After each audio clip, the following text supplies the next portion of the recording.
The dark blue dress hung on my bedroom door like a silent accusation. I'd pressed it twice this morning, steam rising from the iron with each careful stroke, smoothing every wrinkle as if perfection could somehow guarantee that this one time, my son would remember I existed. 70 years old today.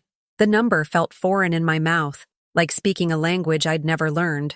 I adjusted the pearl necklace at my throat, the one Lance had given me for our 25th anniversary, back when promises still meant something, back when family dinners weren't negotiations for scraps of attention. Don't forget to subscribe to the channel and comment where you're listening from. Dinner's at 7. I'll come get you, Mom. Isaac's voice echoed in my memory, casual and dismissive, the way he'd spoken to me for the past 15 years. Ever since he married Regina, ever since I became an inconvenience in designer clothing, taking up space in their perfectly curated life. I positioned myself by the living room window at 6:30, watching the street through sheer curtains that needed washing. My hands trembled slightly, not from age, but from the familiar cocktail of hope and dread that accompanied every family invitation, the anticipation that maybe this time would be different, the growing certainty that it wouldn't be. 7 o'clock passed, then 7:15. My reflection stared back at me from the darkening window glass. A woman in her best dress, clutching a small wrapped gift, a first edition of Isaac's favorite childhood book that had cost me 2 weeks of grocery money. A woman waiting for her son like a teenager waiting for prom. By 7:30, the familiar weight settled in my chest, that crushing recognition of my own foolishness, the way it pressed against my ribs until breathing became deliberate work. I knew this feeling intimately, had nursed it through countless missed calls, forgotten holidays, and conversations that ended with, "We'll talk soon, Mom," followed by weeks of silence. 8 o'clock came and went. I moved to the kitchen, made tea with hands that had steadied themselves through decades of disappointment. The ritual was automatic. Earl Grey, 1 sugar, a splash of milk. The same tea I'd served Isaac when he was small and frightened by thunderstorms, when I was still necessary to his world. The irony wasn't lost on me. Dr. Judy Sanchez, who had spent 43 years in pharmaceutical research, who had dedicated her life to healing minds and restoring memories, couldn't fix the most broken relationship in her own life. My experimental treatment, years of research into memory restoration and cognitive rehabilitation, was finally showing promise in clinical trials. Patients who had lost themselves were finding their way back to their families, to their identities, to their purpose. But I couldn't restore my son's memory of loving me. By 8:30, I'd accepted the inevitable. This was just another performance in our long-running theater of mutual disappointment. I would sit here until 9, then change into my nightgown and pretend it didn't matter. Tomorrow, if Isaac called at all, he'd have some elaborate excuse. Traffic. Emergency at work. Regina hadn't felt well. The lies would be polished and plausible, delivered with just enough contrition to make me feel guilty for doubting him. And I would accept them because the alternative, acknowledging that my only child simply didn't care enough to show up, was a truth I wasn't ready to face. 9 o'clock arrived with the predictability of a cancer diagnosis. I stood slowly, joints protesting after hours of sitting rigid in my best chair. The gift sat accusingly on the coffee table, its cheerful wrapping paper a mockery of the celebration that would never come. I reached for it, wondering if the bookstore would take it back, when a sharp knock echoed through the house. 9:13 exactly, according to the grandfather clock in the hallway. My heart jumped, despite everything. Isaac had come, late, as always, with some story about traffic or work or Regina's last-minute crisis. But he'd come. The relief was immediate and shameful. How quickly I was willing to forgive, to accept whatever crumbs he offered. I smoothed my dress, checked my lipstick in the hall mirror, and opened the door with a smile already forming on my face. But it wasn't Isaac. The woman standing on my porch was perhaps 35, with dark hair that caught the streetlight and eyes that seemed familiar in a way that made my breath catch. She was thin, too thin, with the hollow look of someone who'd been fighting a battle no one could see. Her clothes were clean but worn, and she clutched a small bouquet of grocery store flowers like a lifeline. "Dr. Sanchez?" Her voice was soft, uncertain. "Dr. Judy Sanchez?" I nodded, confusion replacing the last vestiges of hope for my son's arrival. She paused, swallowing hard. I'm sorry to bother you so late. I'm Betty McDonald. I was one of your patients at the research facility 3 years ago. The name triggered a cascade of memories. Betty McDonald, 28 at the time of treatment. Severe retrograde amnesia following a car accident. No family contacts in her file. No one to claim her when she disappeared from the facility one night, leaving only a note saying she remembered enough to know she didn't belong anywhere. Betty, I stepped back instinctively. My God, what are you doing here? Her smile was fragile, heartbreaking. Your treatment worked, Dr. Sanchez. It took time, but it worked. I remember everything now, including, she hesitated, then looked directly into my eyes, including who I really am. The world tilted slightly. I gripped the doorframe, navy dress suddenly feeling like armor I no longer needed. I know this is going to sound impossible, Betty continued, her voice gaining strength. But I'm your daughter, your biological daughter. I was adopted when I was 3 days old, after you were told I didn't survive the birth. I've been looking for you for months, ever since the memories came back clearly enough to piece together the truth. The flowers trembled in her hands as she spoke, and I realized my own hands were shaking just as violently. Somewhere in the distance, I could hear the grandfather clock ticking, marking seconds in a life that had just fundamentally shifted. I know it's your birthday, she whispered. I remembered. I wanted to come sooner, but I was afraid you wouldn't believe me. Afraid you wouldn't want. Come in. The words escaped before my rational mind could intervene. Please, come in. As she stepped across my threshold, I caught sight of movement across the street.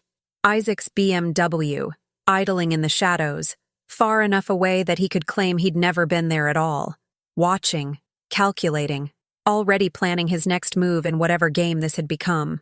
But for the first time in 15 years, I didn't care what my son was thinking. I led Betty to the living room, my mind reeling with impossibilities that suddenly felt inevitable. She moved carefully, as if afraid to disturb the careful order of my life, and I found myself seeing my home through her eyes. The medical journals stacked on every surface, the framed certificates on the walls, the single-place setting that had become my dinner table's permanent fixture. Would you like some tea? The question emerged from decades of hosting, an automatic response to the surreal. Please. She settled into Lance's old chair, still clutching those wilted flowers. I brought these for you. I know they're not much, but I think I remembered that you liked yellow roses. My breath caught. Yellow roses had been my favorite since childhood, a detail I'd never shared with patients, never shared with anyone except your father. I whispered, sinking into my chair. Your father brought me yellow roses the day I told him I was pregnant.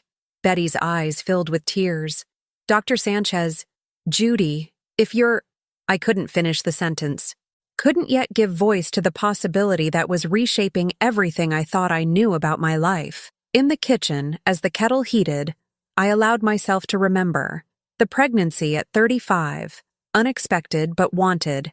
Lance's joy. His plans for the nursery, the complications at 38 weeks, the emergency cesarean, the doctor's grave face as he explained that sometimes these things just happened, the tiny coffin, the grief that had nearly destroyed my marriage and eventually did, except.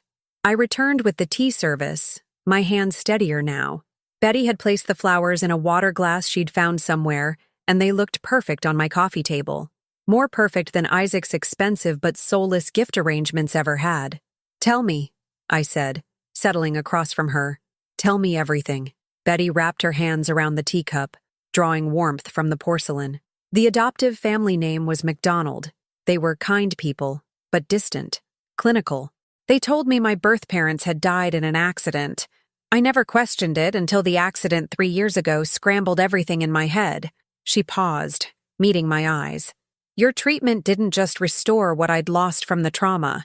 It went deeper. Older memories surfaced. Things I couldn't have known any other way. The sound of your heartbeat from inside the womb. The smell of your perfume. The yellow roses by the hospital bed. I set down my teacup with trembling hands. That's not possible.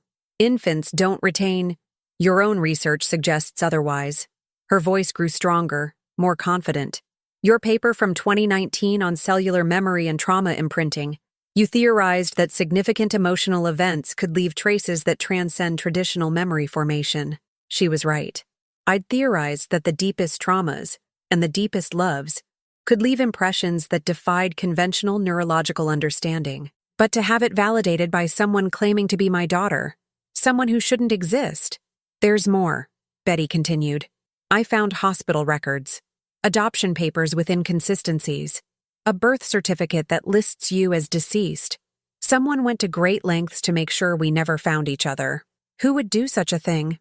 Betty's expression darkened. Someone who benefited from your grief, someone who preferred you isolated and vulnerable. The implication hit me like a physical blow. Lance, your late husband had significant gambling debts. Hospital records show he received a large payment from a private adoption agency just days after I was born, the same agency that falsified your death certificate in their files. I stood abruptly, pacing to the window where I'd waited so hopefully just hours ago. The street was empty now. Isaac's BMW had vanished. He let me think you were dead. For 35 years. I'm so sorry, Betty whispered. I know how much this must hurt. But it wasn't hurt I felt. It was rage. Pure, crystalline fury at the decades of unnecessary grief, at the therapist sessions spent processing a loss that was a lie, at the way Lance had held me while I cried for our dead daughter, knowing she was alive and growing up without me. He's been dead for 8 years, I said flatly. I can't even have the satisfaction of confronting him. But others knew. Betty's voice was quiet, but firm. The adoption was handled by a law firm, Brennan, Cavuto, and Associates. Isaac works there now, doesn't he? The world went very still. Isaac's job at the prestigious law firm had always seemed like nepotism, Lance's connections opening doors for their mediocre son. But if Isaac had known about Betty all these years, how long have you been trying to find me? I asked. 6 months, since the memories became clear enough to act on. I hired a private investigator. She pulled a manila folder from her bag. Everything's here. Hospital records, adoption papers, bank transfers. Your husband received $50,000 for facilitating what they called a discreet private adoption. $50,000. In 1989, that would have been enough to clear Lance's gambling debts and still leave plenty for investments. No wonder he'd seemed so much more relaxed after the tragedy of losing our daughter. I tried calling Isaac first, Betty continued. 3 weeks ago. I thought maybe he'd want to know he had a sister, that he'd help me find you. My blood went cold. What did he say? He hung up on me, but not before telling me that dragging up the past would only hurt you, that some secrets were better left buried. She met my eyes. That if I really cared about you, I'd leave you alone. The final piece clicked into place. Isaac hadn't forgotten about dinner tonight. He hadn't been delayed by traffic or work or his wife's imaginary crisis. He'd known Betty was coming, known she might disrupt the comfortable lie of my isolation. He was watching, I said quietly. When you arrived, he was parked across the street. Betty's face paled. He knows I came anyway. We sat in silence as the full weight of the betrayal settled between us. Not just Lance's betrayal, but Isaac's. My son, the child I'd raised, loved, sacrificed for, had known I had another daughter and had chosen to keep us apart. Had chosen to let me continue believing in a lie rather than share his inheritance with a stranger. The experimental treatment, I said slowly. The one that restored your memories. It's about to enter phase 3 trials.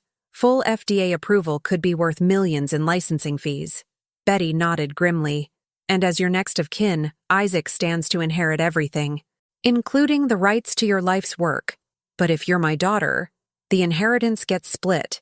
Your research, your patents, your entire legacy, half of it becomes mine.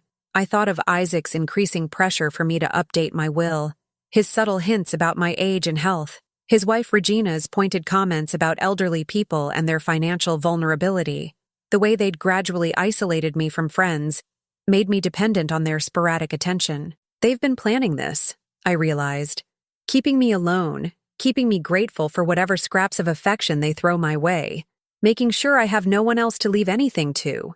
I don't want your money, Betty said fiercely. I want my mother.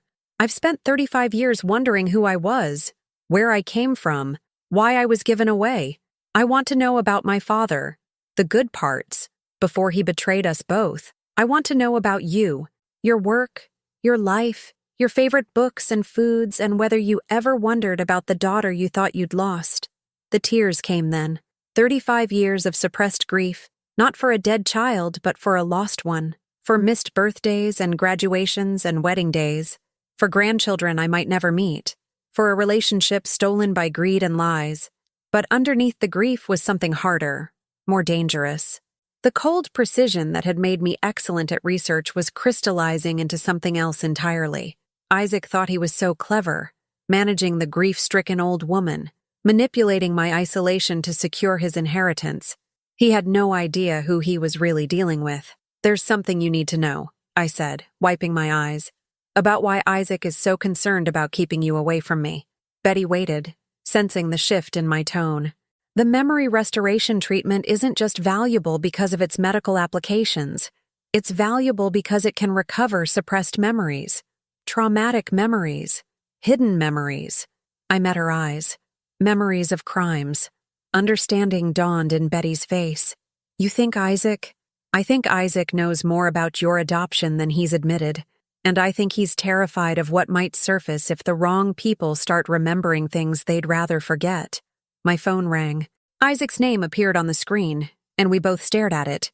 On the fourth ring, I answered. Mom, are you okay? I drove by earlier and saw a strange car in your driveway. His voice was honey over poison, concern layered over calculation, but I could hear it now, the subtle threat. The careful management, the way he'd trained me to be grateful for his attention while ensuring I remained dependent and isolated. I'm fine, Isaac. Better than fine, actually. Who was visiting so late? I looked at Betty, my newly discovered daughter, and felt something I hadn't experienced in decades. The fierce, protective love of a mother with nothing left to lose. Family, I said, and hung up the phone. The silence stretched between Betty and me, heavy with possibility and danger. Outside, I thought I heard the soft purr of an expensive engine circling back. I didn't sleep that night. Instead, I sat at my kitchen table with Betty, surrounded by the detritus of 35 years of carefully constructed lies. Hospital records, adoption papers, bank statements showing Lance's mysterious windfall, legal documents bearing Isaac's signature from his first year at Brennan, Cavuto and Associates, the same firm that had facilitated my daughter's disappearance. Look at this, Betty said, pointing to a transfer document dated just 6 months ago. Isaac had your medical research files moved from the university archive to private storage. Why would he do that? I studied the paperwork, my scientist's mind cataloging evidence with clinical precision. Control. If the research is privately stored, he controls access. When I die, he inherits not just the patents, but the only existing copies of my work. But you still have copies, right? I smiled grimly. Isaac doesn't know about my home lab. Lance set it up for me in the basement after I retired, thinking it would keep me busy and out of his way. I've been continuing my research there, refining the treatment protocols. What I didn't tell Betty, not yet, was that my home research had gone far beyond memory restoration. I'd been developing ways to selectively enhance recall, to bring buried memories to the surface with startling clarity. Memories that subjects might prefer remained hidden. At dawn, Isaac called again. I let it ring. By the third call, Betty was watching me with growing concern. Shouldn't you answer? He might get suspicious. Let him get suspicious. I was making coffee, the familiar ritual grounding me as my mind raced through possibilities. For 35 years, I've managed his emotions, anticipated his needs, made myself smaller to accommodate his comfort. I'm done. The fourth call came at 8 a.m. sharp. This time I answered, Mom, thank God. I've been worried sick. Are you sure you're okay? I'm perfectly fine, Isaac. About last night. I'm so sorry I couldn't make it to dinner. Regina had a panic attack and I had to take her to the ER. I should have called, but everything happened so fast. Of course it did. The coolness in my voice seemed to throw him off balance. What? I said of course it did. These emergencies of Regina's are remarkably well-timed. A pause. Then, more carefully, Mom, You sound different. Are you feeling all right? I'm feeling very clear, actually. Clearer than I have in years. That's good. That's great. Another pause. Listen, I was thinking we should get together today. Make up for missing your birthday. Maybe we could discuss some practical matters too. Your financial planning, your medical directives. You know, just to make sure everything's in order. There it was. The real reason for his sudden interest in my well-being. He was scared. That won't be necessary, Isaac. Mom, I really think...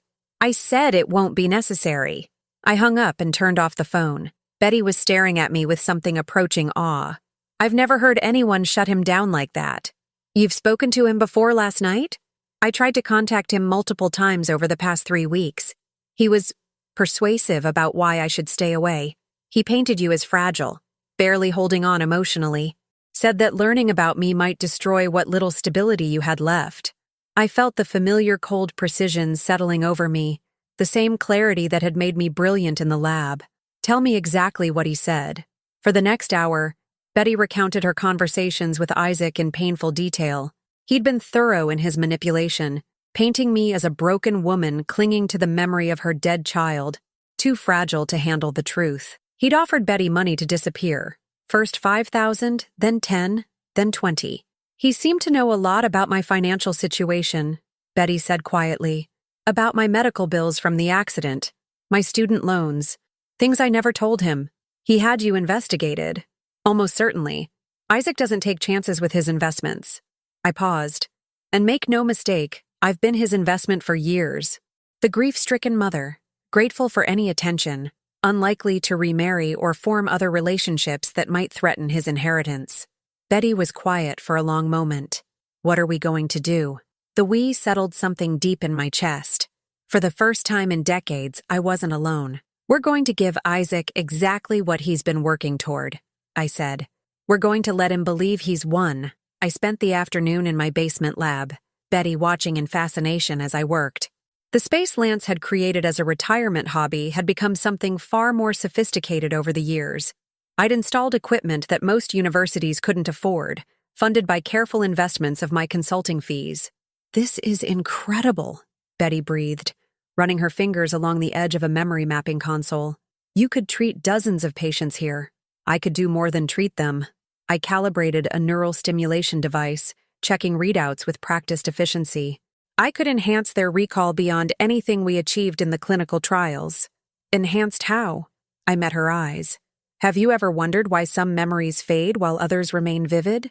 Why we forget faces but remember humiliation? Why we can lose decades of happiness but trauma burns itself into our minds? Evolutionary advantage? Partly, but there's more to it. Emotional resonance creates stronger neural pathways. Fear, shame, guilt. These emotions act like fixative, making memories indelible. I turned back to my equipment. With the right stimulation, I can make any memory burn like trauma. Understanding dawned in Betty's face. You want to enhance Isaac's recall of what he's done. I want him to remember everything. Every conversation where he chose cruelty over kindness. Every moment he calculated my usefulness against my inconvenience.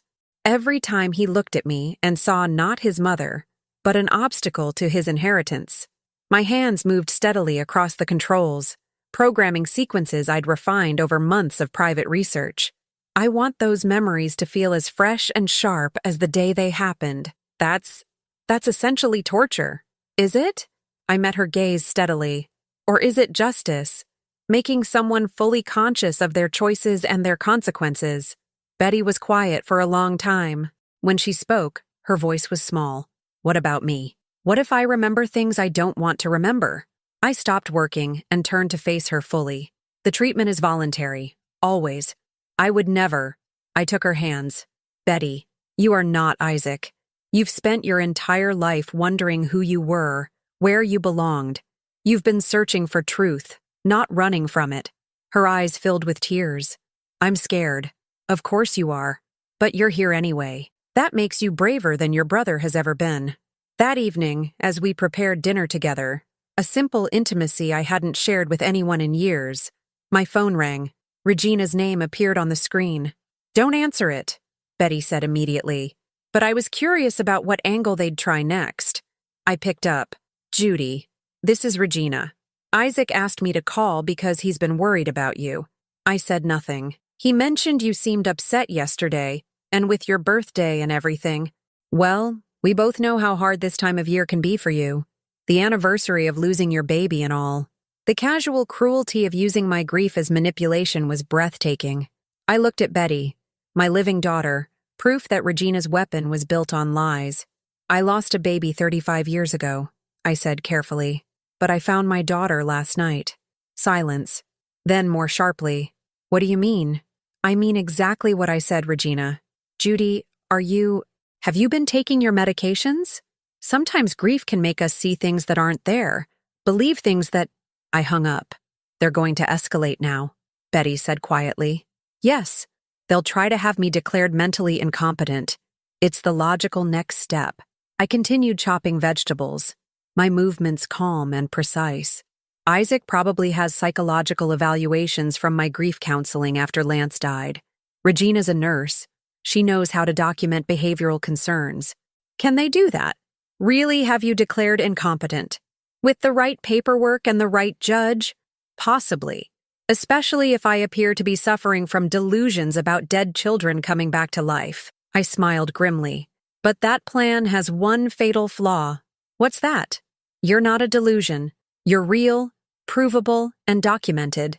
And tomorrow morning, we're going to walk into the offices of Brennan, Cavuto, and Associates and prove it. Betty set down her wine glass. What exactly are we going to do? We're going to give them a choice. They can acknowledge the truth voluntarily, or they can experience it involuntarily. I gestured toward the basement. My enhanced memory treatment is completely legal when administered with informed consent. It's still experimental, which means there are no regulations governing its use outside clinical trials. And if they don't consent, then we'll simply have to ensure they understand the consequences of continuing to lie. I met her eyes. I've spent my career helping people recover their memories. I've also learned quite a bit about helping them lose the ones they'd prefer to forget. The grandfather clock chimed 9 times. Exactly 24 hours since Betty had knocked on my door and changed everything. Are you sure about this? Betty asked. Once we start, there's no going back. I thought about Lance's betrayal, about decades of unnecessary grief, about Isaac's calculation that I was too weak and isolated to fight back, about the daughter who'd been stolen from me and the son who'd chosen to keep her stolen. There's already no going back, I said. They made sure of that 35 years ago. Outside, Isaac's BMW pulled into my driveway. Through the kitchen window, I watched him sit in the darkness, gathering courage or plotting strategy. He had no idea that everything had already changed, that his mother was no longer the woman he thought he could control. Isaac never came to the door that night. He sat in his BMW for nearly an hour, engine running, headlights cutting through the darkness of my front yard like accusations. I watched him from the kitchen window, Betty beside me, both of us silent as we observed my son's internal war between cowardice and desperation. Finally, he drove away. He's scared, Betty observed. Good. Fear makes people careless. I turned from the window, my mind already 3 steps ahead. We leave for the law firm at 9 tomorrow morning. I want to catch them before they have time to coordinate their stories. That night, I dreamed of the daughter I'd never held. But for the first time in 35 years, the dream didn't end in grief. It ended with recognition, Betty's face superimposed over the phantom child I'd mourned, making the loss real and the recovery miraculous. I woke at dawn feeling more purposeful than I had in decades. The offices of Brennan, Cavuto, and Associates occupied 3 floors of downtown's most prestigious building. I'd been here once before, for Lance's funeral, when Isaac had insisted on handling the estate planning.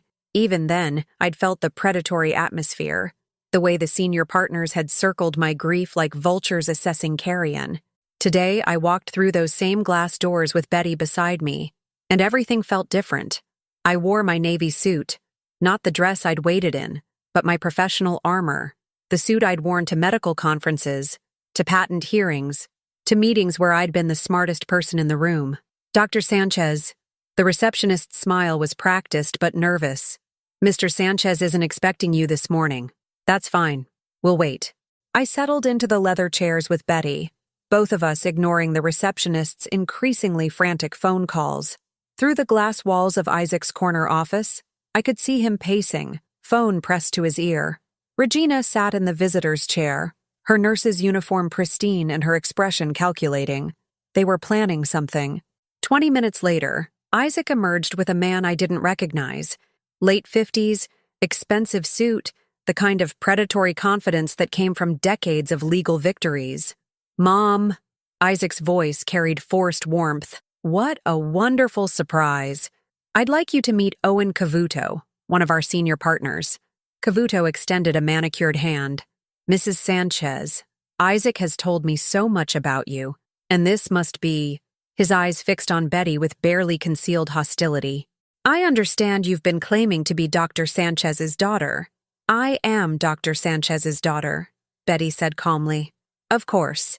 Cavuto's smile was razor thin. These kinds of delusions are quite common in elderly individuals, especially those dealing with unresolved grief. "Isaac mentioned you've been having some concerning episodes lately, Judy." The casual use of my first name was a power play, designed to diminish me. I smiled back with equal sharpness. "The only concerning episode here, Mr.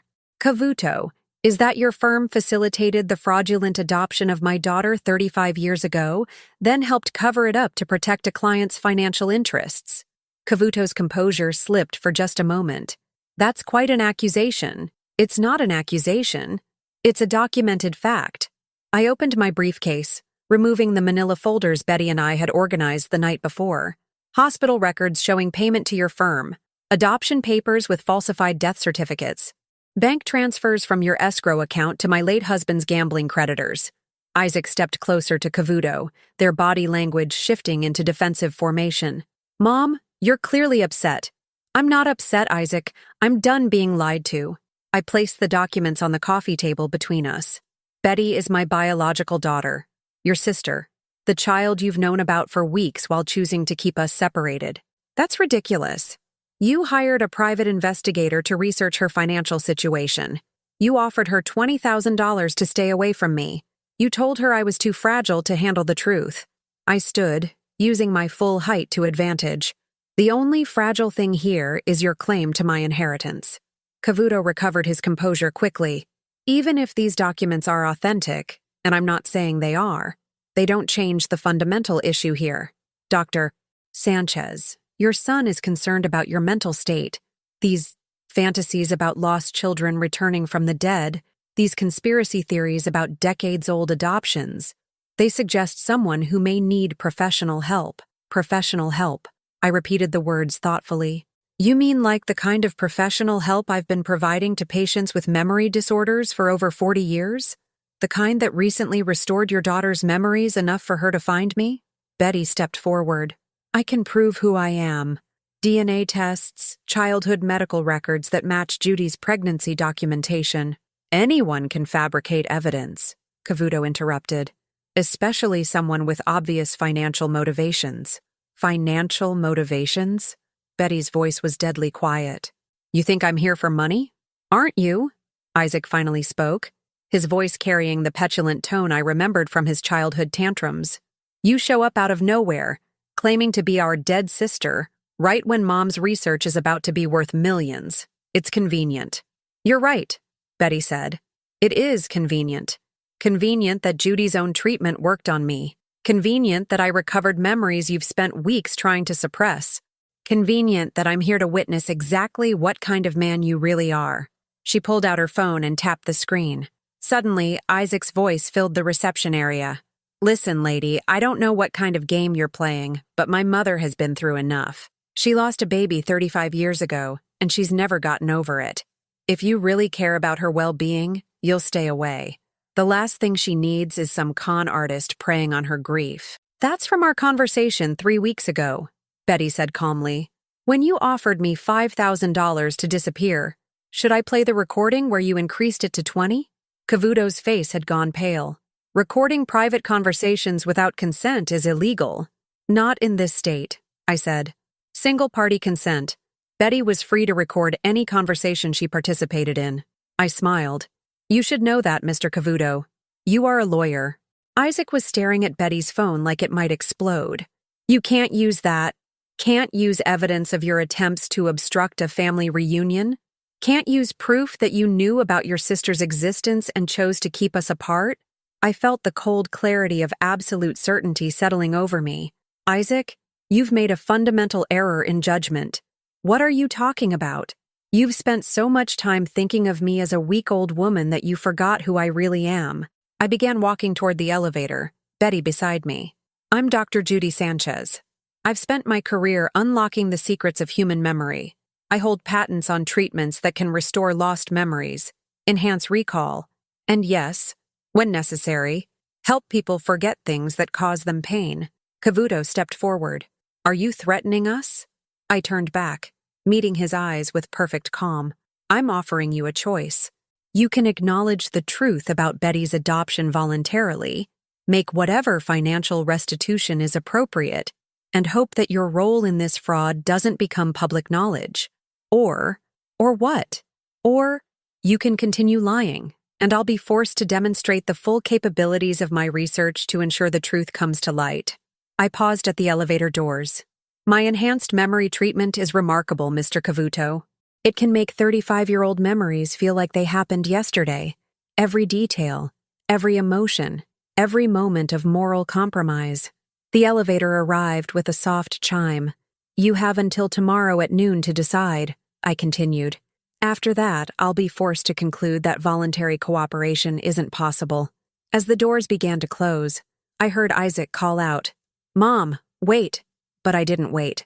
For the first time in decades, Isaac would have to wait for me.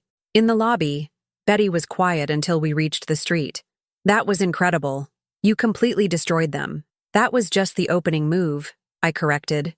They'll spend today trying to figure out how to discredit us, how to have me declared incompetent, how to make this problem disappear. They still think they're dealing with a grieving old woman, instead of someone who's spent her entire career learning how memory works. How to enhance it, how to suppress it, how to make specific experiences unforgettable.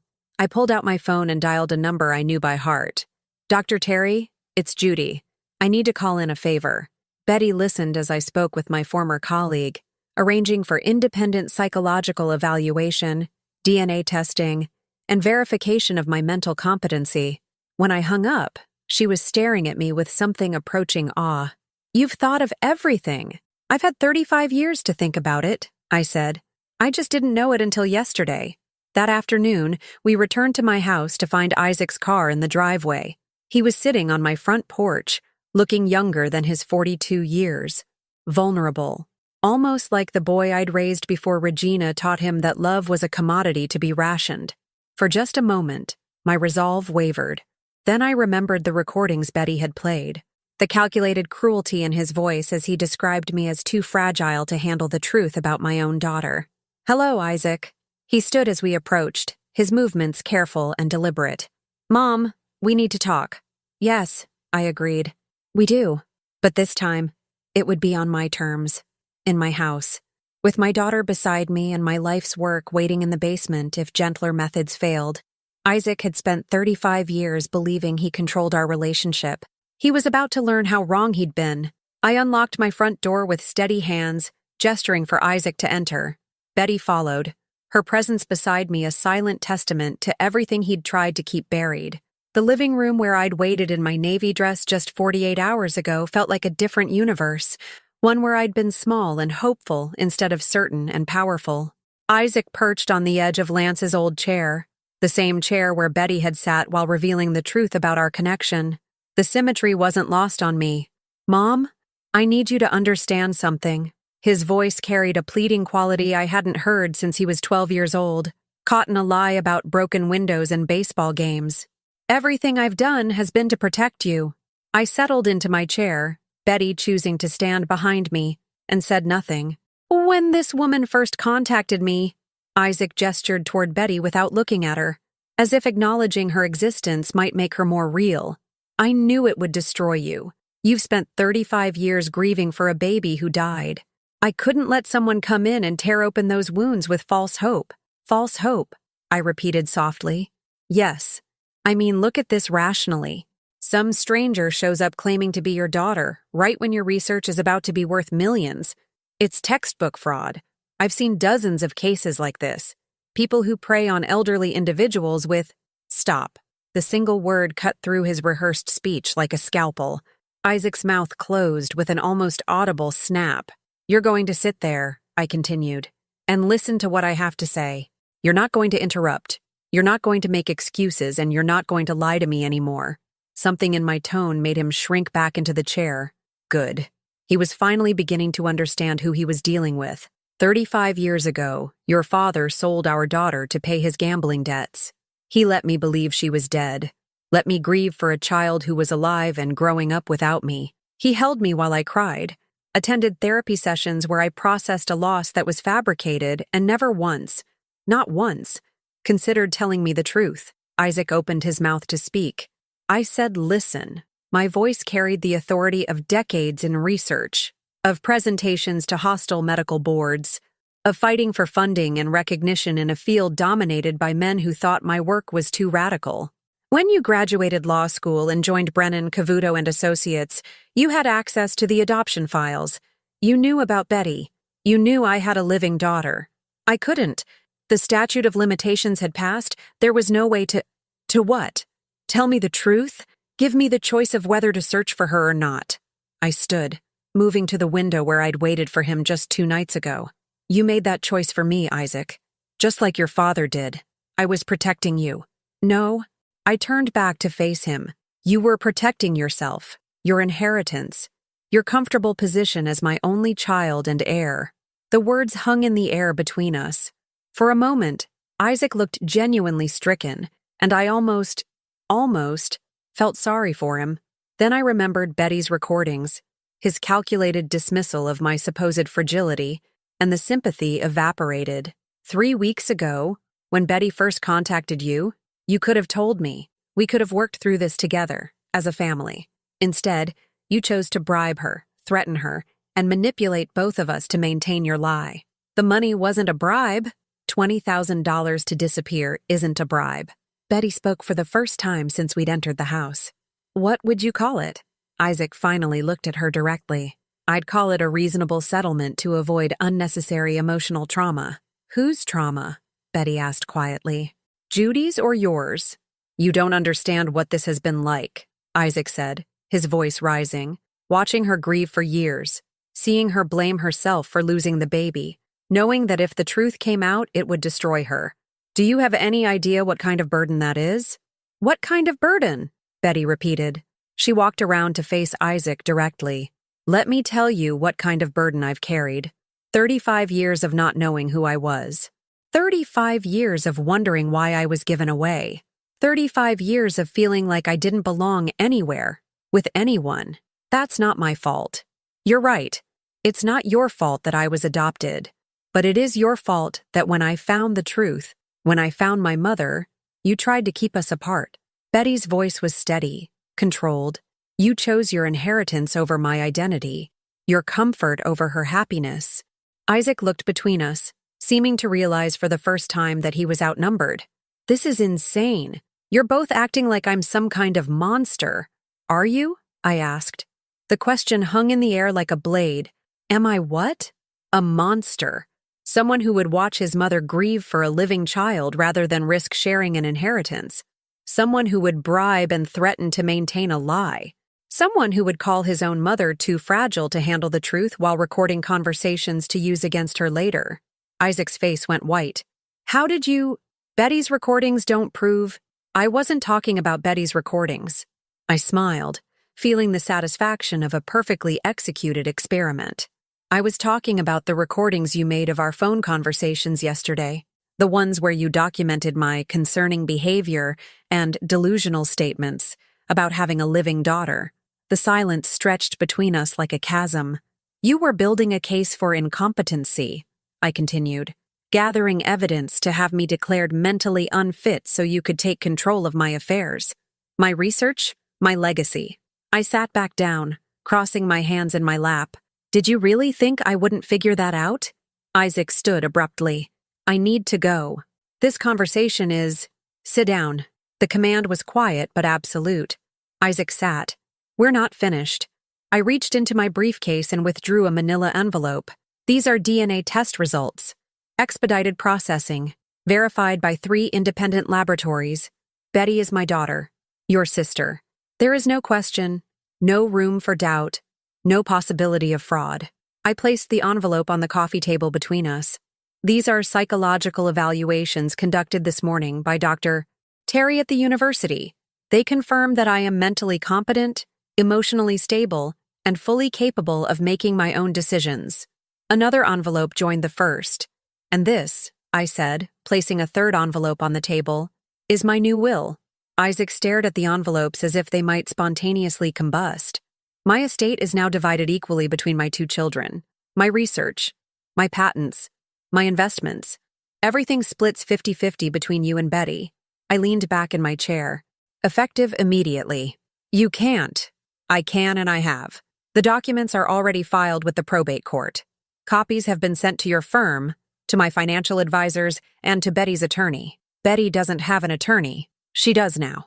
Brennan, Cavuto, and Associates will no longer be representing my interests, for obvious reasons. I smiled. Betty's new legal team is very interested in the fraudulent adoption case. Apparently, the statute of limitations on conspiracy to defraud doesn't apply when the victims only recently discovered the crime.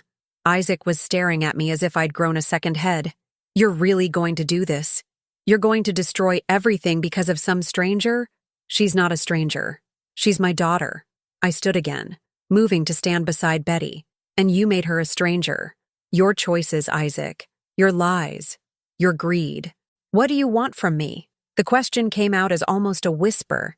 I studied my son, this man I'd raised, loved, sacrificed for, and felt nothing but cold satisfaction. I want you to understand something. For 35 years, you've counted on my love, my forgiveness, my willingness to accept whatever scraps of attention you chose to give me. I paused, letting the words settle. That ends now. Mom, you are no longer welcome in this house. You are no longer part of my daily life. When I die, you'll inherit exactly what you've earned. 50% of everything, which is 50% more than you deserve. Isaac's face crumpled. For a moment, he looked like the child he'd once been, the boy who'd run to me with scraped knees and hurt feelings. I made mistakes, he whispered. I was scared. I didn't know how to handle. You made choices, I corrected. Every day for 35 years you made choices. You chose lies over truth. You chose money over family. You chose control over love. I moved to the front door and opened it. Now you can choose to leave with whatever dignity you have left. Isaac stood slowly, his movements defeated.